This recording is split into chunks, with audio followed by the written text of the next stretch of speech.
Welcome back to Vocals Exposed. I'm Nathan Kirk, and I have an announcement to make. I'll be coming back to the podcast recording 30-minute long episodes, but don't worry, I'll still have lots of people on the podcast. There'll still be guests appearing on the podcast, but for now, these are just filler episodes. That way I'm making consistent content. Jeez. And, basically this is just a solo episode. Basically, I started this podcast in a storage room back in October of 2019, just to get me through the pandemic, just to talk to you guys. And it felt a little more personal that way, just to cover more mundane topics, a little more watered down version of this podcast, in contrast to when everyone else is on the podcast. But yeah, hopefully I could bring you guys more content, consistent content, and yeah, so let's dive into it.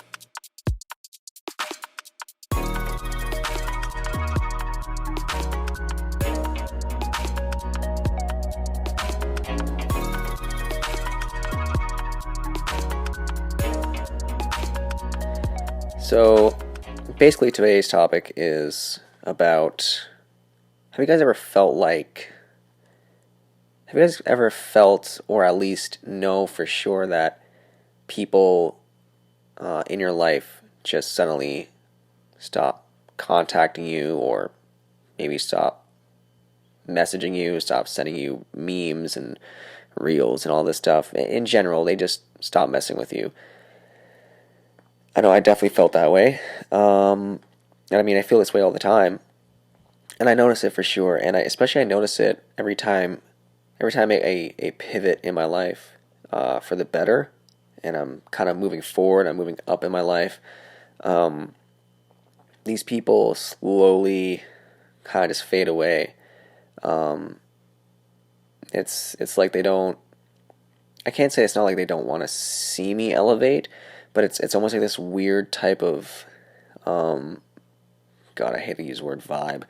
I get this weird energy off these people where it's just like, okay, well, you're moving up, like, you're just gonna leave me behind. It's like, I had no intention of leaving you guys behind. I had no intention of leaving you behind, but I'm sure each and every one of you, there's a person or people that come to mind when I mention this. And I noticed it a lot, especially a few months ago. It was at a really hard time in life. Things weren't going to plan. I was battling some mental illness, some depression, and I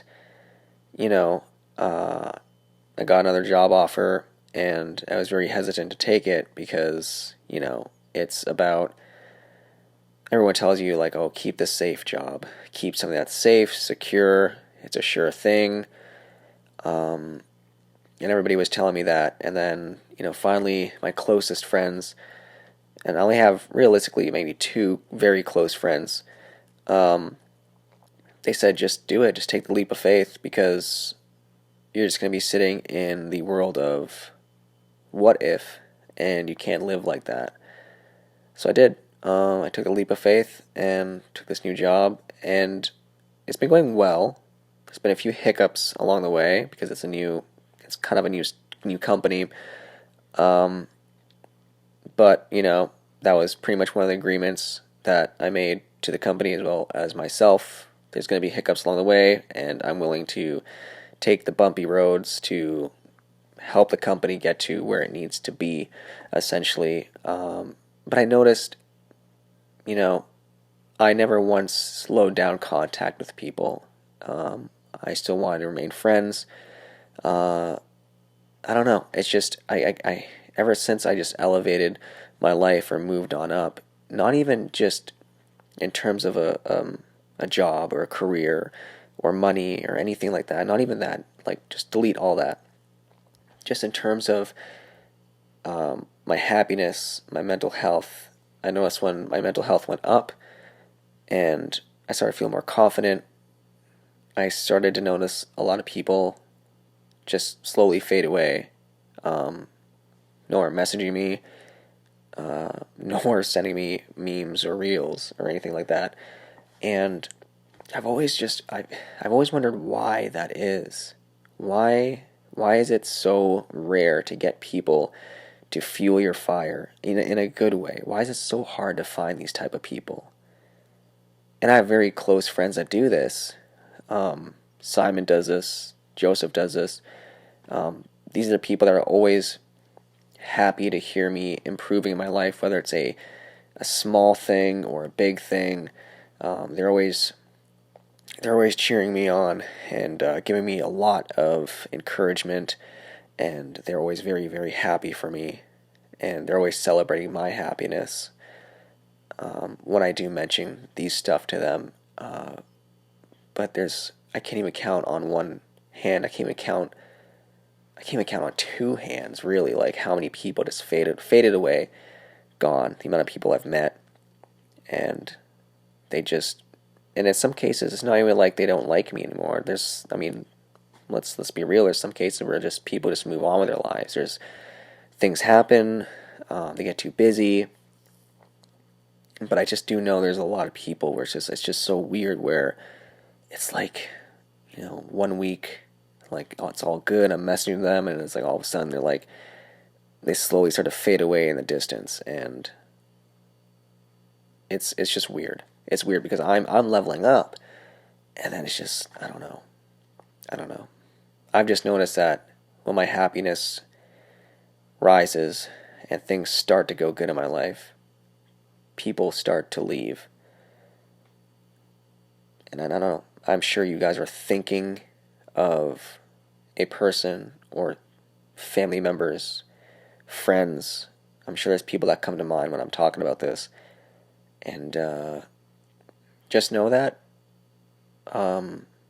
whatever you need to do in your life, don't feel obligated to impress people, or to make other people happy, or to listen to other people's point of view or opinion. Because again, it's just opinions, right? So if you have a desire to better your life, or a desire to move forward, whether it's your career, your hobby, or your relationship, whatever it might be, if you feel like that's what you need to do, then do it. You'll learn quickly that the people who are there with you are really with you, and the people who are not, they were never with you in the first place. Because there are people that will just drain your battery without you even knowing. There's people that will get in your head all the time. Little things that you don't even notice that affects your ability to move forward in your life. When you're, let's say you get some type of offer, like whether it's a job offer, whatever it may be, and then you have people saying, well, I don't think that's a good idea because what you have here is good and you grow with this, but then you have that slight burning feeling when you lay in bed at night and you just want to do that one thing, but everyone is telling you not to. Now, if there's legitimate reasons not to, whether it's legal or huge financial reasons, then maybe you should listen to these people. But if it's something like you just know you have a desire, burning desire to take the leap, just do it. Because you can't live in a world of what ifs. And I used to do that all the time. I always cared about what other people thought of me. I always cared about other people, what other people's viewpoint of life was. And it was killing me. A slow, painful death. And I just need you guys to know that it sounds so cliche, but like anything, you could do anything if you really put your mind to it. If you really put your mind to it. And I know this topic is, it's gonna hurt people. It might burn some bridges if you open up with said people after this episode. But what I want you guys to do is somebody that you haven't spoke to in a while. Let's say you moved on up in your life, and let's say all of a sudden these people stop talking to you. Just message them and say, hey, how's it going? How's life? And just listen to what their responses are. You know what? I would take it a step further, and I would even call them. Call them if you have their number. Just give them a. Because remember, people think it's so weird to call people. It's not weird to call people. Think about it. Back in the 80s and early, 70s, 60s, or whatever, 90s even. That's all you had was, a landline. All you could do was really call. That's it. Out of the blue, if you just called somebody. But call these people, see what their responses are. It's like, hey, we've kind of fell out of touch there, just wondering what happened, Worded in a very soft-spoken way. Because reality is, I don't think anyone, and the thing is, maybe I'm guilty of it. I try to keep in touch with all these people. I try to keep in touch with even people I worked with years ago. I try to. But there's some times where I just feel like I'm invading their privacy. I'm invading their life, or the meaning of life, or whatever you want to call it. But the reality is, if someone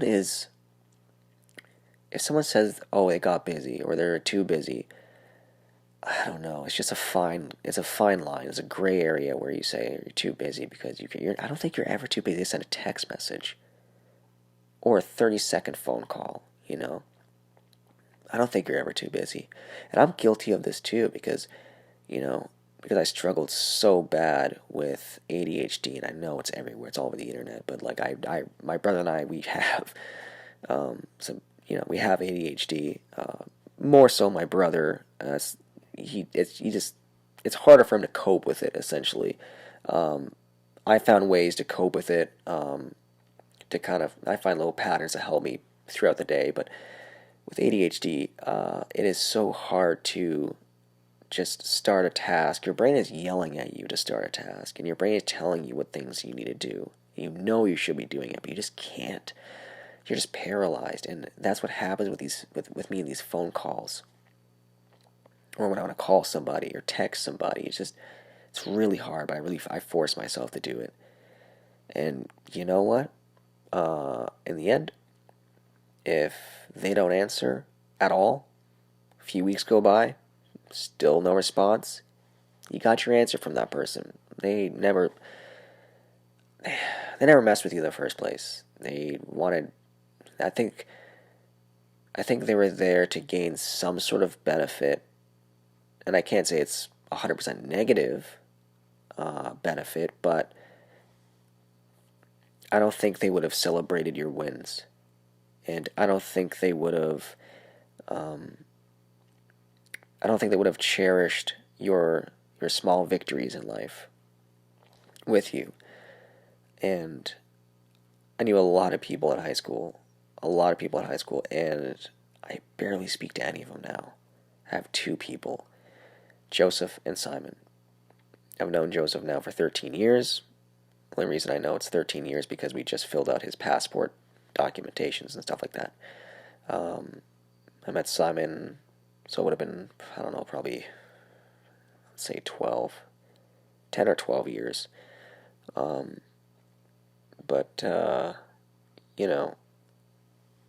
Simon went away right after high school. He went to, college, and haven't spoke to him in 5 years, 6 years. And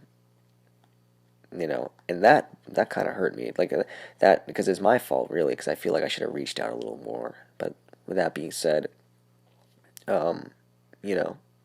was doing his thing, I was doing my thing, and he was trying to reach out to me for the longest time. He was trying to get in contact with my brother and I, and let me tell you, when he finally did, it was a very blissful moment,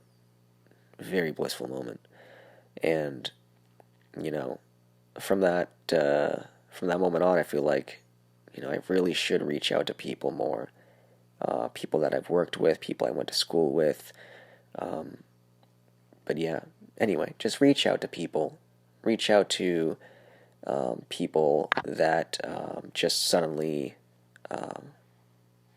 just kind of fell off the face of the earth. And again, I'm specifically saying that when you elevate, when you move on up in life, people start dwindling away, Instead of supporting you, they just kind of just fade away, And I know they shouldn't feel obligated to do that, to support you and fuel your positive fire, but still, come on. Yeah, but yeah, hopefully everyone's having a good week, or a good month. Maybe you're on your way to work right now. Maybe you're preparing dinner. Maybe you're working out. Who knows? Who knows what you're doing? But I think if you just stop right now, or right when this episode is over, reach out to these people.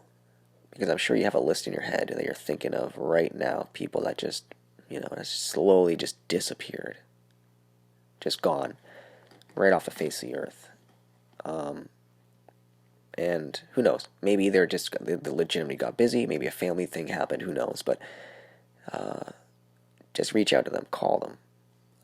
And just see what their answer is. If there's no response, then you got your answer. After 2 weeks, of course, if there's no response. It'd be silly to assume that they don't want anything to do with you just because they missed one phone call or a text after a day. But yeah, give it a couple of weeks and see what happens. But yeah, I feel guilty. I feel guilty a lot because I don't call my mom often enough. Now, I take my mom shopping at the end of the month to do grocery shopping and run errands and stuff because, she doesn't drive. She never got her license. And, yeah, so I feel really bad because I feel like I don't call often enough because she lives by herself in a completely different town, just alone, while the rest of my family are in the GTA area, Greater Toronto area, for those of you who don't know. And, she's trying to move back eventually to Brampton, where we're originally from. Terrible, terrible city.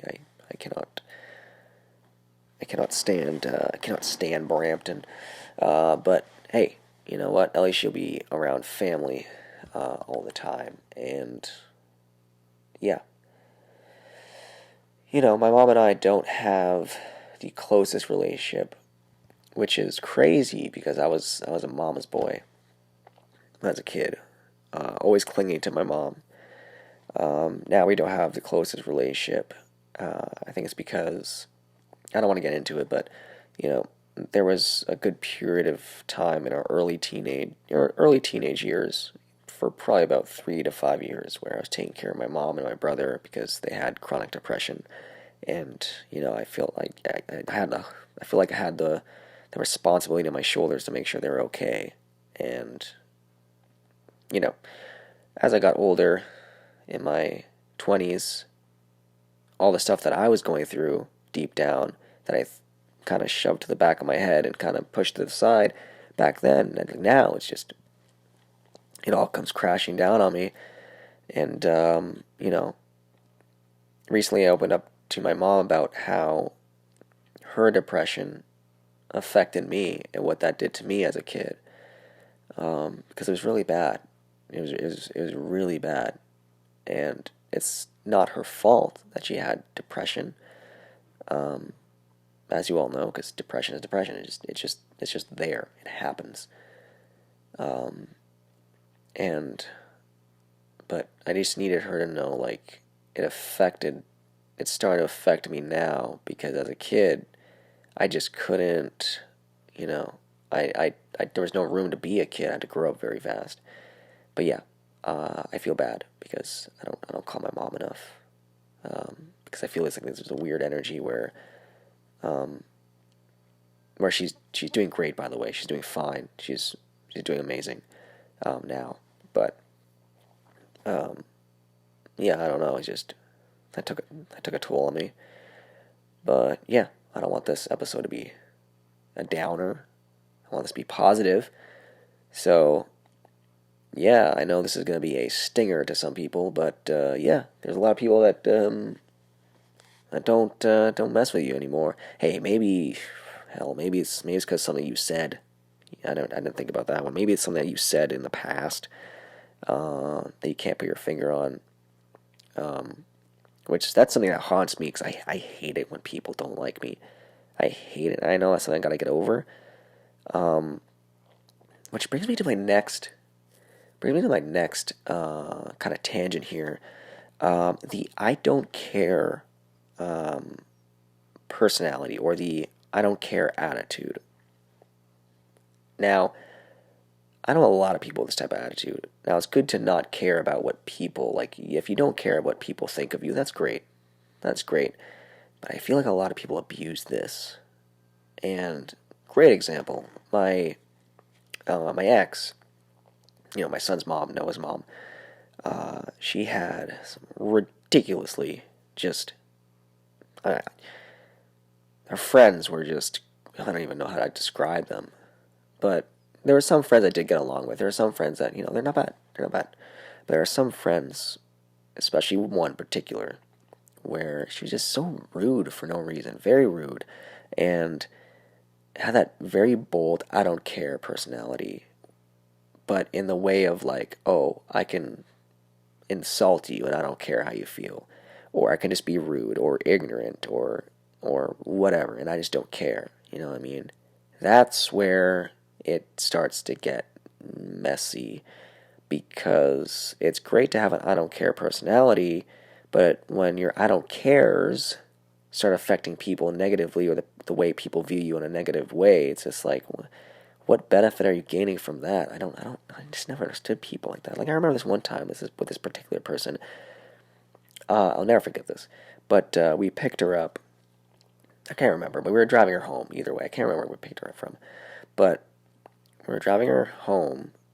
My ex was obviously in the passenger seat. She was in the back, and I'm driving.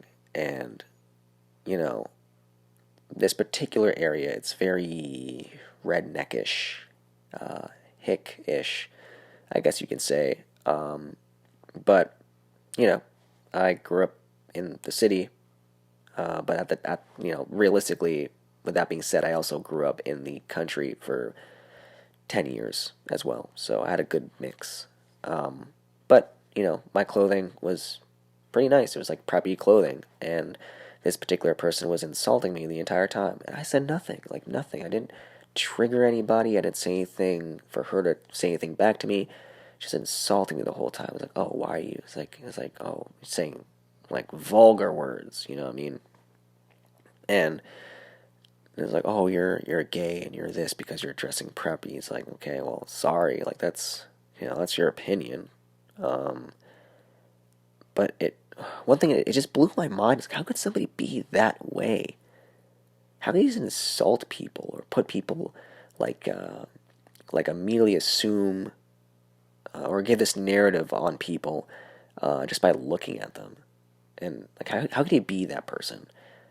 And I don't know, the fact that I didn't say anything or didn't kick her out of my car is kind of regret it, to be honest.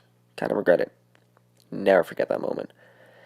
But yeah, I think it's having the I don't care attitude. There's a very fine line. So it's great if you have an I don't care attitude, a personality. I want you to meditate on this, by the way. I want you to go home after work, or if you're at home already, just meditate on this, because if you have the I don't care personality, and if it's to the point where it's like, oh, I can do whatever I want, I don't care what I say to people, I don't care what people think after I say, X, Y, and Z, da da da.